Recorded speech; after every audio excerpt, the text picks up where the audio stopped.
আসসালামু আলাইকুম ওয়া রাহমাতুল্লাহি ওয়া বারাকাতুহু।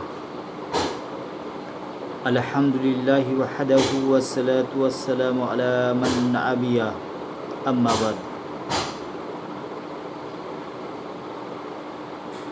রাসূল করিম সাল্লাল্লাহু আলাইহি ওয়াসাল্লাম লা ইয়াদখুলু আহাদান মিনকুম আমালুহুল জান্নাহ ওয়া লা ইউজিরুহু মিনান নার ওয়া লা আনা ইল্লা বিরাহমাতিল্লাহ। আল্লাহ রাসূল সাল্লাল্লাহু আলাইহি ওয়াসাল্লাম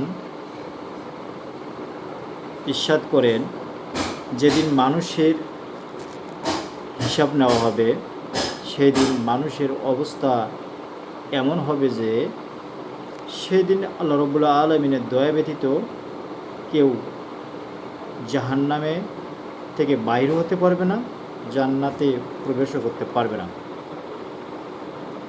অর্থাৎ আল্লাহ রাব্বুল আলামিনের নির্দেশ ব্যতীত বা রহমত ব্যতীত কেউই জান্নাতে প্রবেশ করতে পারবে না। এমনকি রাসূল করিম সাল্লাল্লাহু আলাইহি ওয়াসাল্লামও এই সম্পর্কে রাসূল সাল্লাল্লাহু আলাইহি ওয়াসাল্লাম নিজেই বলেছেন, লা ইয়াদখুলু আহাদুম মিনকুম আমালুহুল জান্নাহ। আল্লাহ রাসূল সাল্লাল্লাহু আলাইহি ওয়াসাল্লাম বলেন, তোমাদের কেউ জান্নাতে প্রবেশ করতে পারবে না তার আমল নিয়ে। অর্থাৎ কোনো বান্দার আমলেই তাকে জান্নাতে নিয়ে যেতে পারবে না, একমাত্র আল্লাহ রাব্বুল আলামিনের রহমত ব্যতীত। আল্লাহ রাসূল সাল্লাল্লাহু আলাইহি ওয়াসাল্লাম আরও বলেন, ওয়ালা ইউজিরুহু মিনান নার, এবং কাউকে তার আমল জাহান্নাম থেকে বের করে নিয়েও আসতে পারবে না। যার জাহান্নাম ফয়সালা হয়ে গেছে তার আমল তাকে জাহান্নাম থেকে বের করে নিয়ে আসতে পারবে না, ইল্লা বিরাহমাতিল্লাহ, আল্লাহ রাব্বুল আলামিনের রহমত ব্যতি রেখে। আল্লাহ রাসূল সাল্লাল্লাহু আলাইহি ওয়াসাল্লাম বলেছেন, আরও কটাক্ষ করে বলেছেন, ওয়ালা আনা, এবং আমিও। অর্থাৎ আল্লাহ রাসূল সাল্লাল্লাহু আলাইহি ওয়াসাল্লাম বলেছেন, আমি আল্লাহর রহমত ব্যতীত আমিও কাল কিয়ামতে হয়তোবা সুপারিশ অথবা জান্নাত লাভ করতে পারবো না।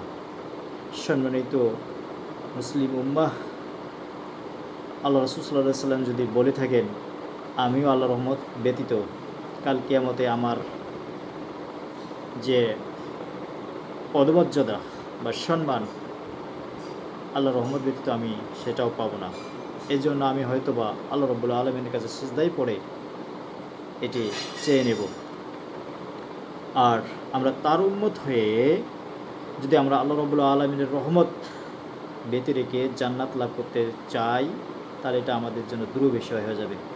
তবে আমরা সর্বদাই আল্লাহ রাব্বুল আলামিনের আনুগত্যশীল হয়ে তাকওয়াশীল হয়ে আল্লাহ রাব্বুল আলামিনকে দয়ালু হিসেবে, মেহেরবান হিসেবে সর্বদা কবুল করে নিয়ে আল্লাহ রাব্বুল আলামিনের আনুগত্য করে আল্লাহ রাব্বুল আলামিনের আল্লাহ রাব্বুল আলামিনকে সন্তুষ্ট করে ইহকালীন শান্তি এবং পরকালীন মুক্তি অর্জন করা আমাদের প্রত্যেকের জন্য একান্ত আবশ্যক এবং কর্তব্য। সম্মানিত উপস্থিতি, আমরা পবিত্র কোরআনের 114টি সূরা তিলাওয়াতের করার মাধ্যমে আমরা আল্লাহ রাব্বুল আলামিনের কাছে দয়া চাই, দয়া কামনা করি। তন্মধ্যে একটি সূরা ব্যতি রেখে, সেটা সূরাতুত তাওবা। আমরা আল্লাহ রাব্বুল আলামিনের কাছে যখন প্রত্যেকটি সূরা তিলাওয়াত করতে যাই তখন আমাদের পাঠ করতে হয় বিসমিল্লাহির রহমানির রহিম, অর্থাৎ পরম করুণাময় অসীম দয়ালু আল্লাহর নামে শুরু করতেছি। এই যে আমরা আল্লাহ রাব্বুল আলামিনের দয়া কামনা করি, রহমত কামনা করি, আল্লাহ রাব্বুল আলামিন এই দয়া এবং রহমত কামনার কারণে আমাদেরকে আল্লাহ রাব্বুল আলামিন কাল কিয়ামতে কঠিন হিসাব থেকে রক্ষা করতে পারেন। তবে হাদিসটির মর্মার্থ বর্ণনা করতে গিয়ে আল্লাহ রাসূল সাল্লাল্লাহু আলাইহি ওয়াসাল্লাম নিজে বলেছেন ওয়া আনা, এবং আমিও না।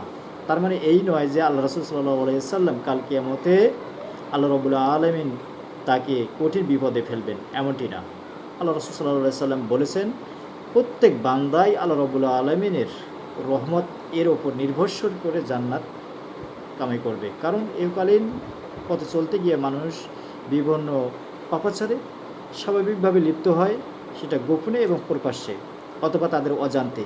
এই জন্য আল্লাহ রাব্বুল আলামিনের রহমত ব্যতীত কেউ জান্নাতে যেতে পারবে না, এই মর্মে এইটি বর্ণনা করা হয়েছে। সম্মানিত মুসলিম উম্মাহ, আমরা যে বিসমিল্লাহির রহমানির রহিম পাঠ করি অর্থাৎ এই পাঠের মাধ্যমে আমাদের 4টা শব্দ আছে, বিসমিল্লাহির রহমানির রহিম, একটা হচ্ছে বিসমিল্লাহির রহমানির রহিমের মধ্যে 4টি শব্দ রয়েছে এবং তার মধ্যে 19টি অক্ষর রয়েছে। এই 19টি অক্ষরের প্রত্যেকটি যদি আল্লাহ রাব্বুল আলামিন আমাদেরকে ফজিলত দান করেন এবং আল্লাহ রাব্বুল আলামিনকে আমাদেরকে দয়ালু মেহেরবান হিসেবে গ্রহণ করে প্রত্যেকটি কাজ এবং কর্ম আমাদেরকে আরম্ভ করার মতো তৌফিক দান করেন, এই আশাবাদ ব্যক্ত রেখে আজকের আলোচনা আমি এখানেই সমাপ্তি করলাম। আসসালামু আলাইকুম ওয়া রাহমাতুল্লাহি ওয়া বারাকাতুহু।